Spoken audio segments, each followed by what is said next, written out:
Session 9, Step-by-Step Support.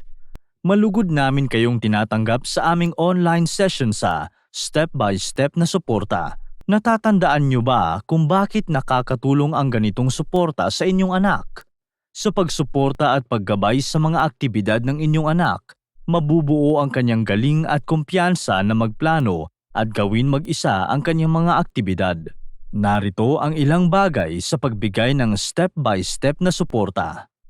Tulungan ang inyong anak na magplano ng hakbang-hakbang ng kanyang mga aktibidad at proyekto tungo sa hinahangad na layunin.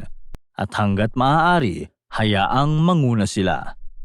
Maging laging handang sumuporta kung kinakailangan, pero hayaang sila pa rin ang may kontrol sa aktibidad. Tandaang magsuporta ng sapat lamang. Magpahiwatig ng kung ano ang mga susunod na gagawin, pero hindi sila dapat pangunahan sa paggawa. Ngayon, tingnan natin kung paano bigyan ni Maria si Isabel ng hakbang-hakbang na suporta sa isang bagong gawain. Hindi ako gumagalaw. Ayaw nito umandar. Isabel, isikan mo pababa ang iyong mga paa sa pedal. Aabante na yan. Tapos tumingin ka lang ng diretsyo sa unahan mo.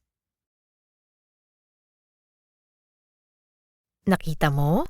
Ngayon sumikad ka ng malakas pababa sa mga pedal. Napaandar mo na! Ang galing! Kaya mo na ngayon yan mag-isa. Mapapaliwanag nyo ba yung hakbang-hakbang na proseso sa halimbawang ito? Ilang mga halimbawa ang nagawa niyong hakbang-hakbang na suporta? Kung mas lalo ninyong sinuportahan at ginagabayan ng inyong anak, mas lalo rin nilang mararamdamang kaya nilang maging independent, may kontrol, may kakayahan, at masaya sila.